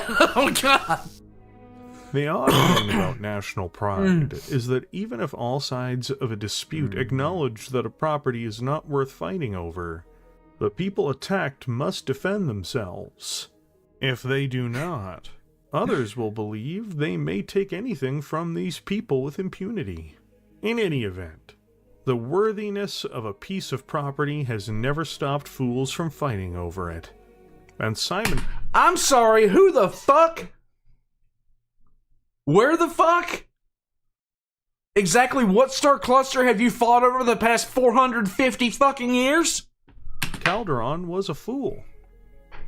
From Condemned to Repeat, a holistic approach to history, by Professor Adelaide Gronsky. Firestar Press. Kerberos. 3019. Your work here is done, Gear. A new beginning. The First Succession War was, in a word, a nightmare. Not just for the poor peoples of the now crumbling and burning Inner Sphere, but for everyone else as well. In the case of the citizenry of the Periphery, and by extension the Taurian Concordat. The collapse of the Star League had a series of very severe and damaging knock-on effects.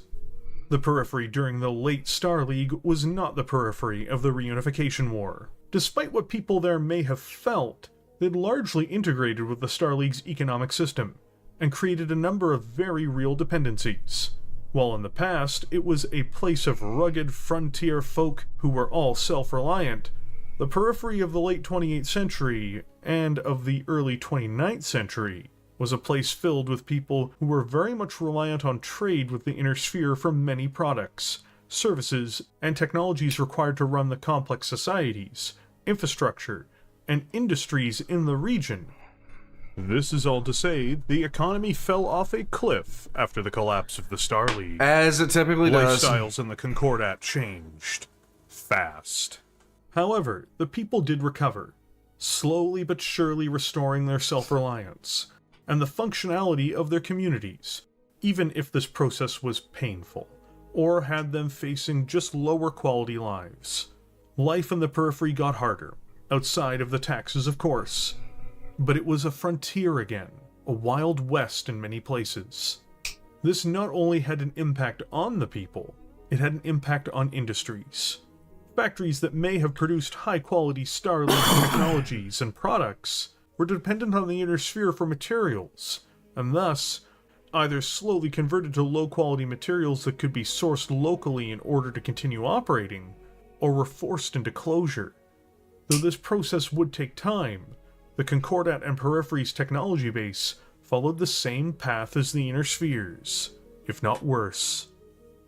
And all of this said nothing of the emergence of frequent piracy, which was fed by ex-military units from within the Inner Sphere deciding to go into business for themselves. Of course. This only, too, further added stress and strain on the taxed Concordat. Smaller and less successful breakaway regions from the League, like independent worlds, became prey for these privateers. Only major powers like House Calderon managed to wholly keep things together.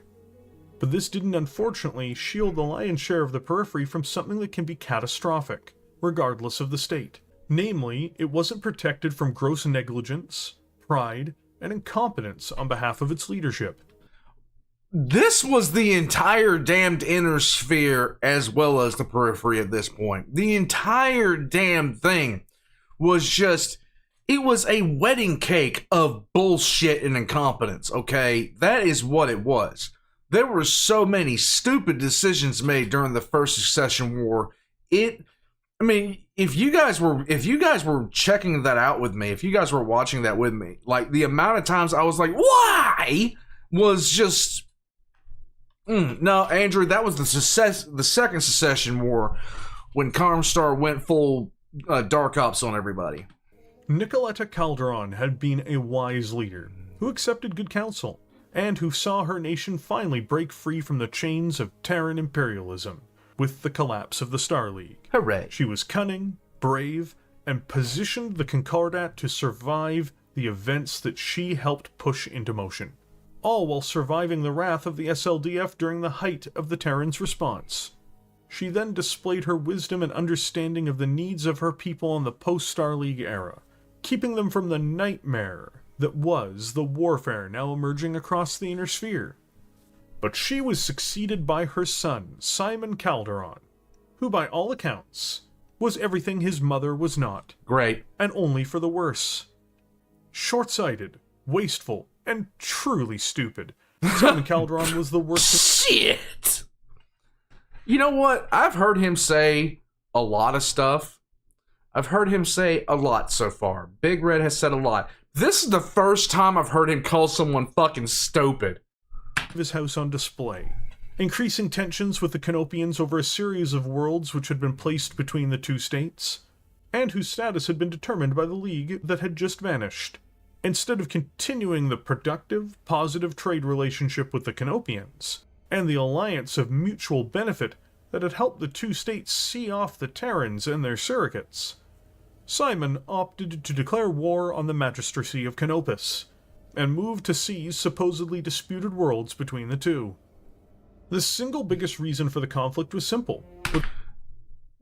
Was he dropped on his head? With the succession war raging across the inner sphere, and with House Davian, the still main enemy of the Concordat, distracted, Simon was delusional enough to believe that a land grab against his theoretically weaker neighbor would be possible.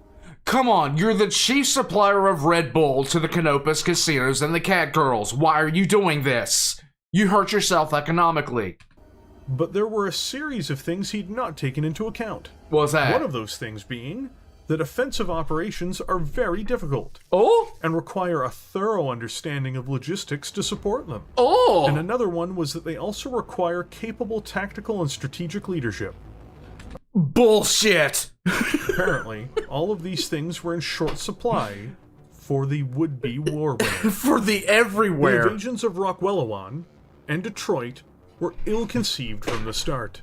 The Taurians, when they entered the Rockwellowan system, for example, did nothing to mask the presence of their military ambitions. The enemy spotted them, and then went into red alert of an invasion immediately. The Canopians had meaningful defenses there as well, and with this undeclared assault on the planet, prepared to deal with the invaders. Almost all of the Taurian dropships were shot out of the sky before even making contact with the enemy, and any that made planetfall, save for one company that surrendered, were cut down by prepared defenders. Sweet. It was a complete debacle for the TDF. General Natal Chodhauri, in fact, said of her own performance before she was sacked, "It was not a total loss. It can always be used as a bad example." That's really a shit idea. In response, the Canopians assaulted Portan and Spencer, where much more capable local leadership repulsed the Canopian efforts to raid these worlds.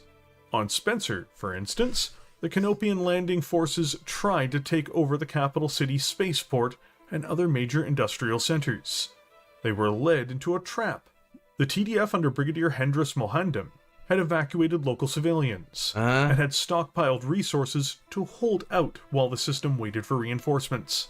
They exchanged blows with the Canopians and held on just as planned until the Canopians realized they'd been bogged down and were being counter-assaulted by new Taurian forces. Oh. They surrendered in ignominy, the same way the Taurians had on Rockwellowan. The story is much the same on Portan, where the Taurians led the Canopians into fights that favored them, and terrain conditions that they knew all too well, to overwhelm the attackers, forcing them into either retreat or surrender. Both sides, after disastrous campaigns, met with one another in 2814 and signed a new treaty, one identical to what the Star League had put in place across the disputed regions, and ratified it.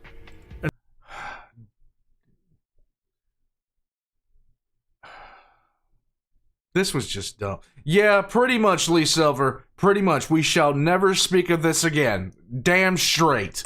And so ended one of the most pointless Good. wars in the Periphery's history, Yeah. and one of the most major ones between Periphery powers. For Going no forward, damned reason. Taurus and Canopus would have other disputes, and even border skirmishes, but diplomacy solved most of them throughout the Succession Wars. This was also the last major conflict the Periphery powers fought during the Succession Wars. Unless, of course, you count a small incident around a derelict warship. Oh? This was just dumb. That whole war was dumb.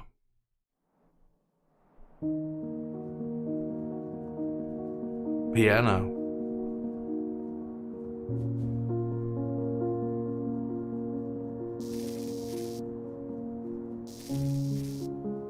Though liberty is established by law, we must be vigilant, for liberty to enslave us is always present under that very liberty.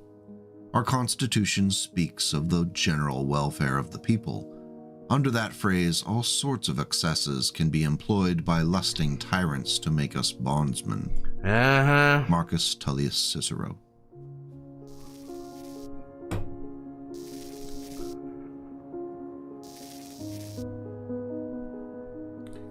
Oh boy.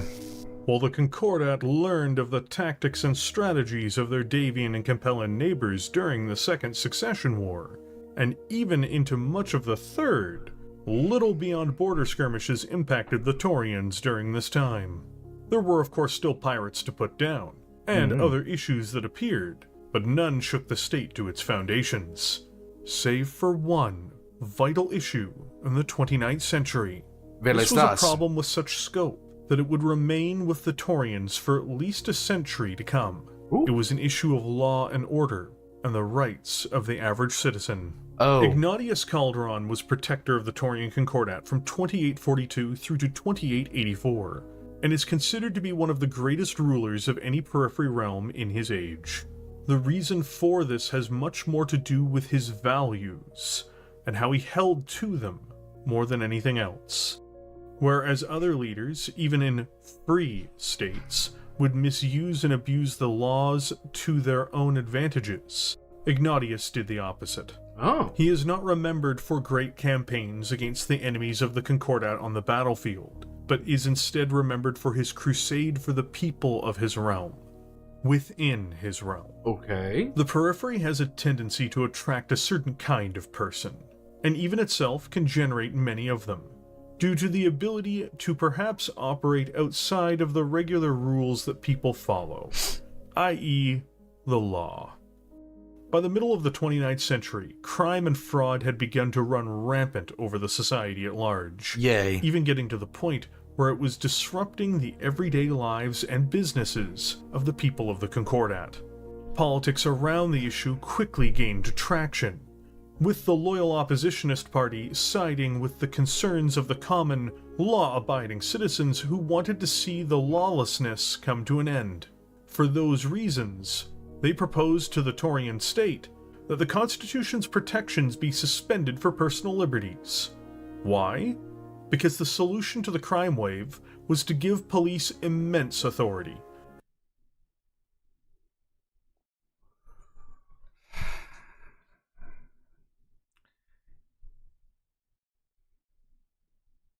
There's a lot to be said here about engineered crises. There's a lot to be said about engineered crisis. This is going to go to hell. This is going to go to hell fast. As well as to presume the guilt of anyone who was arrested. Oh boy. Unless they could pay the court costs for a trial to prove their own innocence. Oh, damn. Of course, protecting the wealthier individuals within the Concordat. Of course. The censorship of any publication critical of the government would also be a part of these reforms. The crime situation was so severe that many felt this was the only way to resolve it, despite the Taurians' long history of civil liberties being mostly respected. In fact, on worlds across the Concordat, this idea and the people championing it won enormous support with this platform. Damn it! Libertarians in the Concordat saw a future where they would be living in an overt police state, and they took serious action against the oppositionists. Riots, tipping over political vehicles, as well as throwing garbage and human feces at their political leaders in public all took place. The worst, however, was libertarian bombings of multiple oppositionist offices. Oh, that's as good. This was added to the list of things that the oppositionists wanted to see severely punished, and began to promote the idea of loyalty tests for all citizens. Oh, damn it. And especially for the libertarians. The average citizen viewed much of this as tyrannical, and thus, as people fought against the oppositionists so violently, it only encouraged a greater percentage of the overall population to vote for those who wanted to bring these harsh measures in. Ignatius watched his nation as it went through these throes of political turmoil, as people and movements demanded action, severe action, that would undermine the state. And while his advisors panicked, he kept calm during this crisis. The Protector opted to address the nation in a speech that has not been forgotten by history, and shows him for the kind of person he was. In his piece, he stated that the government of the Concordat could not govern effectively unless people retained the very liberties that the oppositionists wanted to suspend. More than that, he explained that without a free press, the Protector, himself, but also his successors, would never know the true will of the people on any issues of state they decided on. There you go. And could therefore never know if they sided with or against their own people. Worse, without people being presumed innocent, the courts could never know the true innocence or guilt of anyone who passed through their chambers.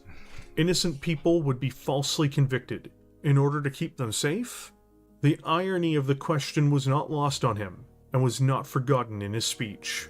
He concluded his address by vowing to prosecute all acts of violence within the realm, including political violence, though he promised as the Lord of the Realm to not abrogate any of the citizens' enshrined constitutional rights. This one moment put an end to the oppositionist movement. It also propelled his popularity to such heights that it never stirred again. Yes. Though not every protector would be so honorable or so charitable with the power of the throne. That's a good leader. Hey, look, if you do this, it's over. Yes, imagine my shock, Hannibal. A man who decides not to be a terrible person finds himself liked. Imagine my shock. Wow. Oh!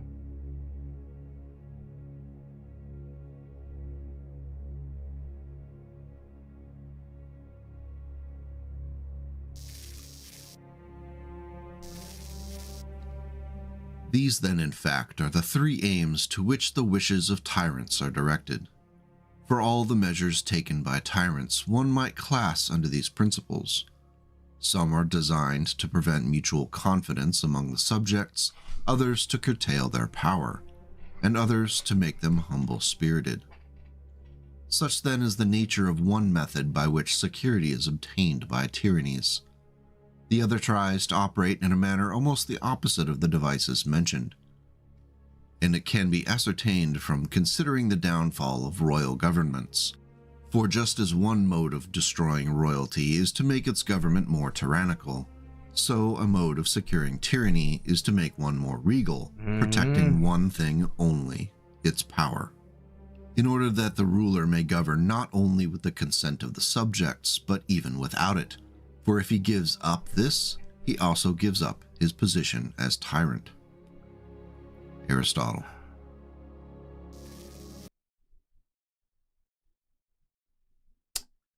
Oh, boy.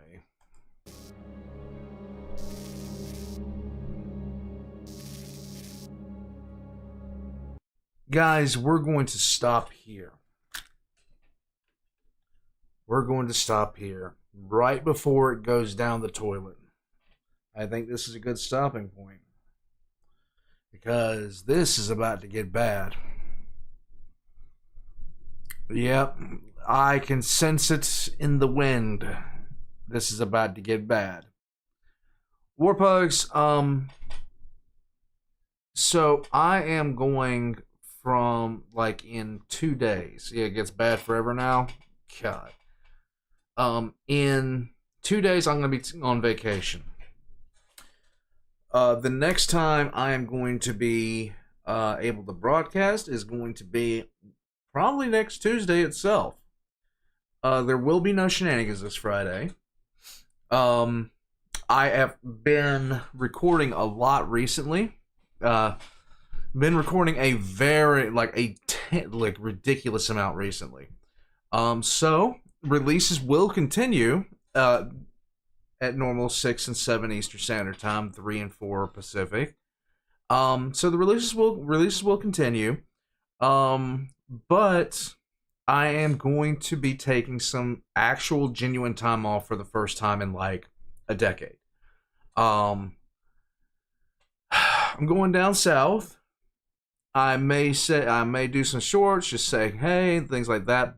But my mother even messaged me. She was like, "Hey, are you going to be bringing your computer down?" I was like, "No, no, I'm not bringing my computer down. First of all, how would I pack this thing, guys? I am flying on a pack of gum. Okay, I'm flying on a pack of gum with 2 jet engines strapped to it. Okay, this is like I'm flying on orc technology. Okay, so you know, yeah." But we will see each other in a week. You're about to see the 2 generations of leadership that for the periphery will rival Cameron's stupidity. Oh, good God. Oh, good God. Oh. Lee, this is going to hurt my heart. I'm just saying. But guys, do me a favor. Do me a favor. No matter what you do, I want you to do something for yourself this week. Play a game. Spend some time with some friends, either online or in person. Just be out there. Do something for yourself. For yourself, okay? And just know that you guys, every single one of you, is important to me. I'm closing in on 40,000 subscribers, which is just ridiculous to me. So me and my wife are going to be putting together a video for that. But after I get back, I am going to be kind of settling down a little bit, trying to get a couple of things in order. It's going to be interesting. Okay, it's going to be interesting. But until then, Warpugs, please take care of yourselves. Please take care of yourselves.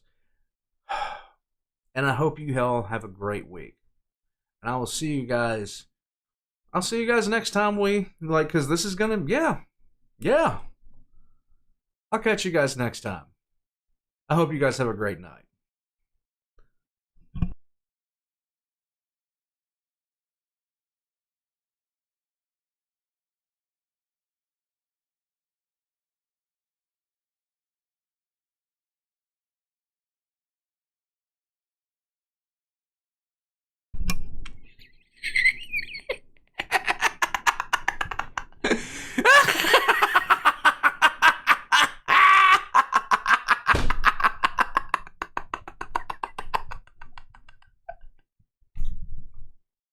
It's got little floaties now.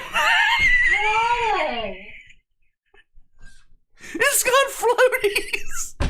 To keep it above water? Keep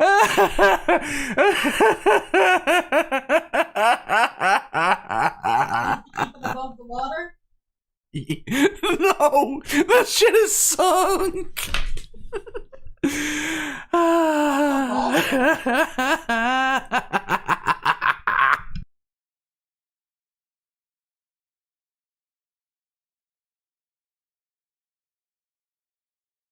Yeah, it is.